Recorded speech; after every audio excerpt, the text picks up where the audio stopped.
Všetkých vás tu pozdravujem. Okrem meditácií na mojom kanáli môžete vidieť, nájsť aj výklady kariet. Čomu všetkému sa venujem, sa viacej dozviete na Instagrame. Máte tam potom aj linky pre klik na web. Môžete si o mne pozrieť nejaké informácie.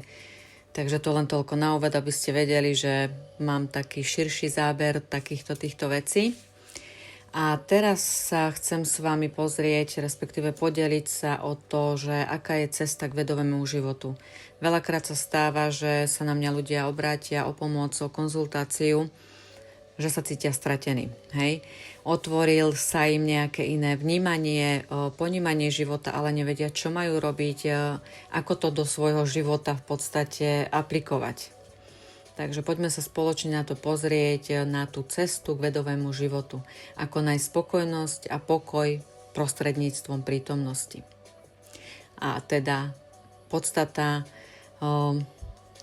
tejto nahrávky bude, že ako začať žiť vedomý život.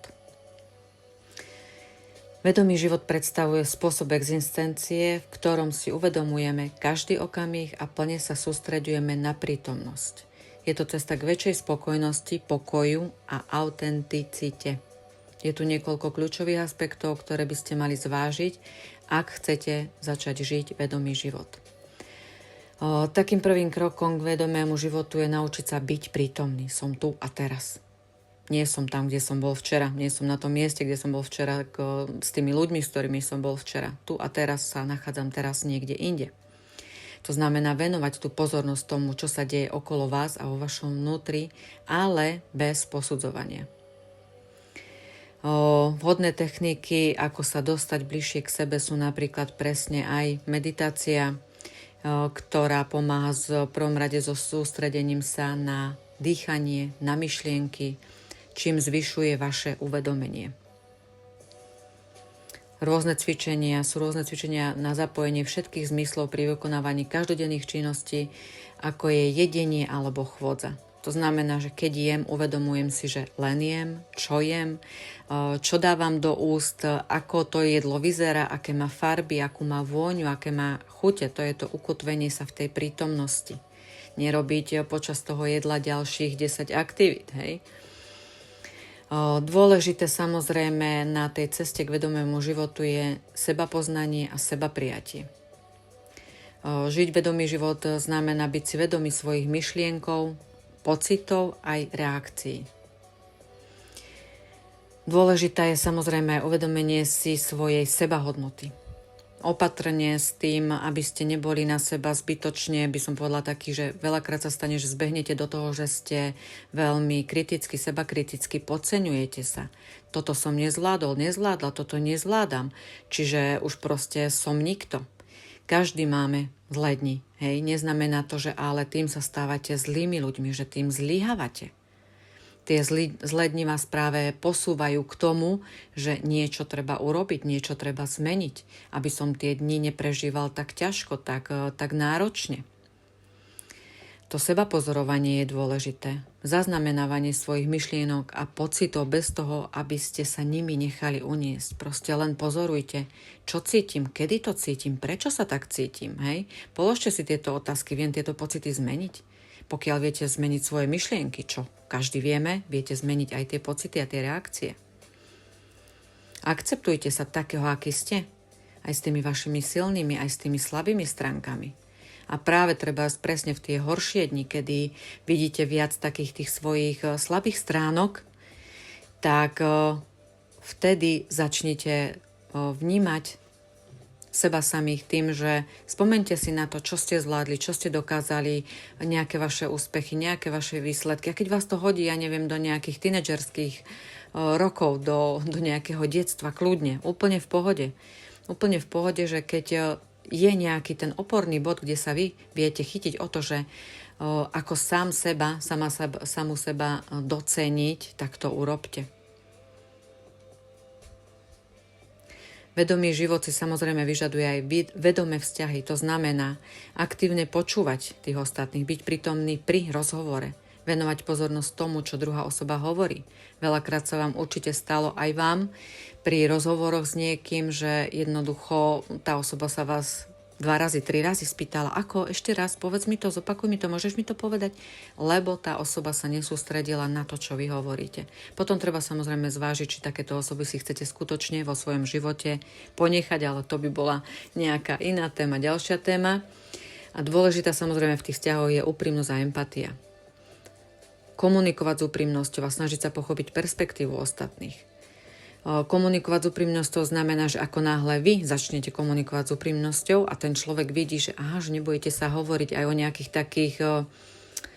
takých tých skrytejších veciach o sebe samom, tak aj ten človek naberie odvahu byť voči vám úprimný. Verte tomu, že veľmi rýchlo, ako sa začnete treba zmeniť vy, vaše myšlienky, vaše správanie, tak sa začne meniť aj to vaše okolie, respektíve ľudia, ktorých začnete stretávať, tak uvidíte tie reakcie, že začnú byť úplne iné. Už proste nebudú mať, nejakú potrebu klamať, vymýšľať si, zavádzať vás, lebo vy idete na veci priamo. Takže aj toto je presne takéto vedomé prežívanie toho, čo sa mi deje. Vedomý život ďalej, zahŕňa aj premýšľanie o tom, čo je pre vás dôležité, aké sú vaše hodnoty, aké sú vaše priority, aké sú vaše ciele. Môžete samozrejme zvážiť stanovenie cieľov. Definujte si sami sebe, krátkodobé, ale aj dlhodobé ciele, ktoré sú v súlade s vašimi hodnotami. Je to také, že dať si sám sebe nejaké výzvy. Mám cieľ tento týždeň, že zvládnem nerozšúliť sa pri každej veci alebo pri každej veci, s ktorou ja nerezonujem, že nevybuchnem. Dajte si také tie malé výzvy, malé ciele a tie vás budú potom posúvať k ďalším veciam. Budete chcieť dosiahnuť toho viac, budete chcieť vidieť sami v sebe toho viac, čo v sebe všetko máte. Prioritizácia je dôležitá, zameranie sa na činnosti a vzťahy, ktoré sú pre vás skutočne dôležité. To je to, čo som vám aj spomínala. Už vidíte to veľakrát v tých vzťahoch, kto vás počúva, kto vás ako vníma. Kto, si zapamätá nejaký malý detail o vás a prekvapí vás niečím. Lebo počul, že ste to spomínali, že toto sa vám, páči, alebo toto by ste chceli zažiť, alebo toto by ste chceli vidieť, toto by ste chceli mať, vlastniť, zohnať. A tá osoba vám to zoženie. To je, že úplne wow. Cesta k vedomému životu samozrejme vedie aj cez vedomé rozhodovanie. Každé rozhodnutie, ktoré robíte, by malo byť založené na hlbokom pochopení vašich hodnôt a vašich cieľov. Predtým, než sa rozhodnete, venujte čas zamysleniu sa nad tým, aká je tá daná voľba, či je v súlade s vašim životným smerovaním. A na základe toho sa rozhodnite. Veľakrát sa nevieme v živote rozhodnúť, čo mám teraz urobiť a zobrať to, nezobrať to, ísť do toho, neísť do toho a povedzte si, aké sú vaše ciele, aké sú vaše hodnoty. Je toto v súlade s mojimi hodnotami? Cítim tam proste to súznenie, tú rezonanciu? Nezabúdajte samozrejme vždy pri všetkom. Ja vám to veľakrát spomínam aj na iných sociálnych sieťach, tá vďačnosť. Vďačnosť, ocenenie. Pravidelne si pripomínajte, za čo ste vďační. Ideálne je, keď sa vrátime k takému tomu písaniu, vedenie si denníka vďačnosti. Zavete si kľudne denník vďačnosti a začnite tiež pomaly postupne. Dajte si takú výzvu, že vždy večer, si napíšete, je to už na vás 3 veci, 5 veci, za ktorý ste v daný deň vďační. Pomôže vám to zamerať sa na tie pozitívne aspekty vášho života a posilniť vaše spojenie s prítomnosťou. A práve vtedy, keď máte aj náročné tie dni, tak určite sa aj v tom náročnom dni nájde nejaká svetlá vec, za čo môžete byť vďační. Dôležité sú aj nejaké také veci ako napríklad minimalizmus a zjednodušenie. Uvedomte si, že menej môže byť niekedy viac. To znamená nechcieť do seba, nasúkať nejak zbytočne veľa informácií a to, čo sa bavíme stále o tom ukotvení v prítomnosti, že nerobiť 10 vecí naraz. Uvedomte si, že menej môže byť niekedy viac. Zbavte sa zbytočnosti, ktoré vás zaťažujú. Či už sú to možno, že aj nejaké fyzické predmety alebo negatívne myšlienky, alebo aj osoby. Púšťajte nejaké veci, ktoré vás už nejakým spôsobom ďalej neposúvajú a vidíte, vnímate, že vás brzdia. To nejde o to, že niečo vám na tej danej osobe vadí ako vadí. Ale tam už necítite takú tú energetickú blízkosť. Už necítite takú tú, že ideme spoločným smerom. Máme, nejaké spoločné názory, spoločné myšlienky. Ako náhle vidíte, že vy ste niekde inde, daná osoba je niekde inde, no aký je tam dôvod udržiavať tento kontakt? Nezabúdajte sa samozrejme starať o svoje telo, o svoju dušu. Fyzické a duševné zdravie sú základom vedomého života. Zahrňa to samozrejme zdravá strava, pohyb. Tiež si začnite zvedomovať to, takéto vedomie, mať takéto vedomie o tom, čo jem, čo do seba dostávam. Lebo aj to je jeden z takých tých aspektov, že aj tým sa stávate. Nevrajím, že sa stávate jedlom, ale rozumieme, že v podstate to, čo do seba príjmate, aj na tej fyzickej úrovni, aj na tej, mentálnej, psychickej, podvedomej, duchovnej, duševnej, to sú všetko veci, ktoré vás ovplyvňujú a ktoré zahrňajú rôzne spôsoby k tej vašej ceste, k tomu vedomému životu. Duševná hygiena je dôležitá. Pravidelná relaxácia, aktivita. Mať tam nejakú tú harmóniu medzi tým. Kedy vypnúť, kedy oddychnúť.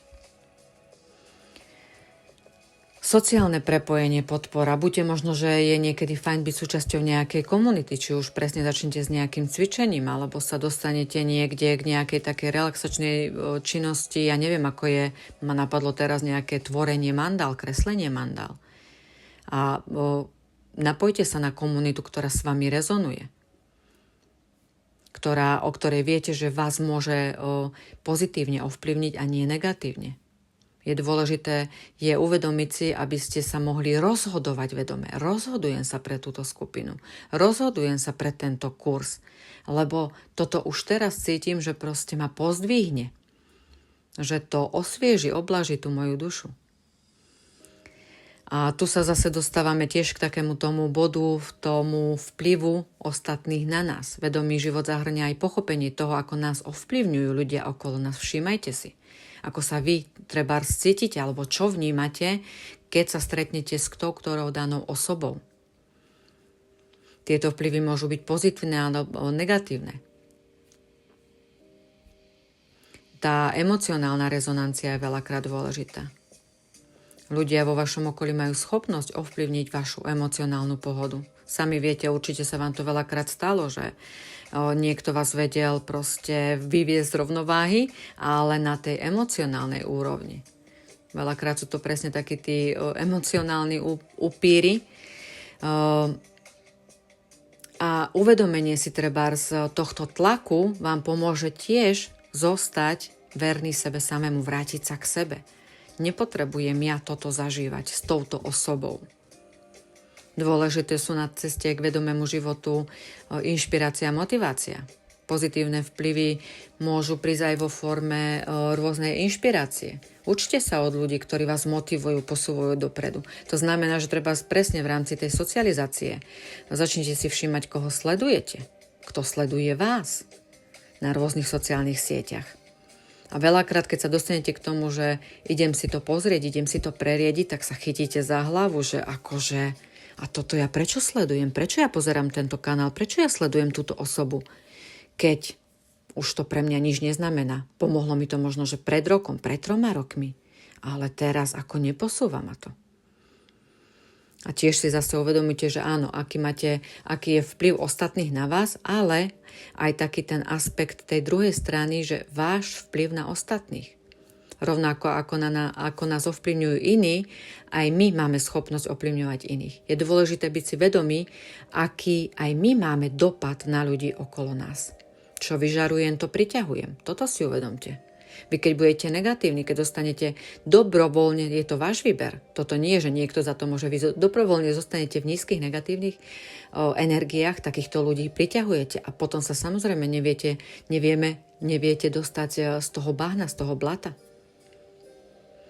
Príklad a inšpirácia. Svojim správaním a rozhodnutím môžete aj vy byť inšpiráciou pre ostatných. Buďte aj vy, staňte sa vy príkladom pozitívneho myslenia a vedomého života. Inšpirujte ostatných. Rovnaké priťahuje rovnaké. Podpora a empatia sú dôležité. Poskytujte podporu, pochopenie tým, ktorí to potrebujú. Vaša empatia môže tiež byť obrovský vplyv na ich emocionálnu pohodu. A verte, že všetko, čo dáte, sa vám vráti. Myslím si, že toto máme úplne odskúšané všetci. I keď sa to neudeje treba sneď, udeje sa to o týždeň, o rok, v inej podobe, ale vždy všetko sa nám vráti. Zákon akcia, reakcia. Neoklameme, neobídeme. Zdieľajte skúsenosti, podielte sa o svoje skúsenosti a poznatky s ostatnými. Môže to byť užitočné povzbudiť iných na ich vlastnej ceste k vedomému životu. Keď si uvedomíte tieto vzájomné vplyvy, tak môže to prispieť k vytváraniu harmonických, obohacujúcich vzťahov, ktoré sú základom pre vedomý a naplnený život. Mňa niekto obohatil a teraz ja chcem niekoho obohatiť, alebo ja začnem byť prínosom pre tú spoločnosť, pre nejakú komunitu, pre nejakú osobu. Osobný rozvoj, vzdelávanie sú dôležité. Neustále sa učte, rozvíjajte svoje schopnosti. Stále sme na ceste a ja to hovorím proste. Ja som stále na ceste, ja stále hľadám, ja sa stále učím, ja sa stále vzdelávam. Toto proste u mňa je to, taký proces, nikdy nekončiaci proces. Ani si neviem predstaviť, že by som došla do takého bodu, že poviem, že ja už nič nepotrebujem, ja už všetko viem. Nie. Neexist, stále som na ceste, stále hľadám iné spôsoby tiež, ako ten svoj život zlepšiť, skvalitniť, svoj život, seba, svoje vnímanie okolia, sveta, ľudí, energií. Prírodné spojenie si treba uvedomovať. Pravidelne trávte čas v prírode. Príroda môže byť úžasným zdrojom pokoja a inšpirácie. Vychutnajte si krásu a nechajte sa jej rytmom upokojiť a osviežiť. Je tu pre nás. Máme sa doplňať, máme sa prepájať, máme sa uzemňovať. Takže záverom len toľko, že žiť vedomý život je dlhodobý proces, ktorý vyžaduje sebadisciplínu, odhodlanie, vytrvalosť. Je to cesta k vašej spokojnosti a pokoju, kde sa učíte oceňovať život taký, aký je a naplno si ho užívať. Prajem vám, nech je vaša cesta plná uvedomenia a radosti.